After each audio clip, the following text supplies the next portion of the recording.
এ সময়ের যে বৃষ্টিপাত, শিলাবৃষ্টি, বজ্রপাত এটা স্বাভাবিক প্রক্রিয়া। যে এপ্রিল মাসের কথা যদি বলি, এপ্রিল মাসে কিন্তু আমরা দীর্ঘমেয়াদী পূর্বাভাসে বলছিলাম কম বৃষ্টিপাত হবে এবং তাপপ্রবাহের যে ব্যাপারটা আমরা কিন্তু শুরু থেকে তাপপ্রবাহের সতর্কবার্তা জারি করছি এবং আমরা বলছিলাম তাপপ্রবাহ এপ্রিল মাস জুড়ে কম বেশি থাকে এবং সেই হয়েছে।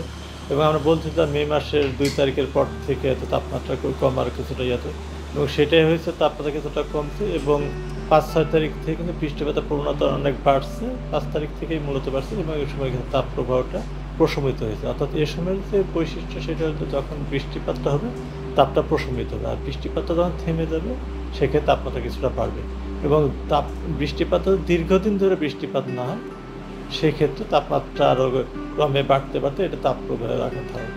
এটা স্বাভাবিক। এই সময়টাতে একটা বজ্রমেঘ তৈরি হয় একটা নির্দিষ্ট এলাকা জুড়ে তৈরি হয়। এটা বর্ষার বৃষ্টি না যে এক মুষলধারে সারা দেশে বৃষ্টি পেটে এরকম না। এখনকার যেখানে একটা মেঘ তৈরি হয়েছে, মেঘটা যেদিকে তার গতিপথটা যেদিকে সেদিকে বৃষ্টিপাত হয়, তার আশেপাশে হয়তো বৃষ্টি হবে না। তো একটা মেঘ পশ্চিমবঙ্গে একটা মেঘ তৈরি হলে এটা দেখা যাচ্ছে রাজশাহী অঞ্চল দিয়ে বাংলাদেশের অভ্যন্তরে প্রবেশ করলে রাজশাহীর, তারপর ঢাকা, চিটাগাং অঞ্চলগুলো, আর এতে ময়মনসিংহে নাও হতে পারে বা খুলনাতে নাও হতে পারে। যে অঞ্চল দিয়ে মেঘটা অগ্রসর হবে সেই অঞ্চল দিয়ে বৃষ্টিপাতটা হবে।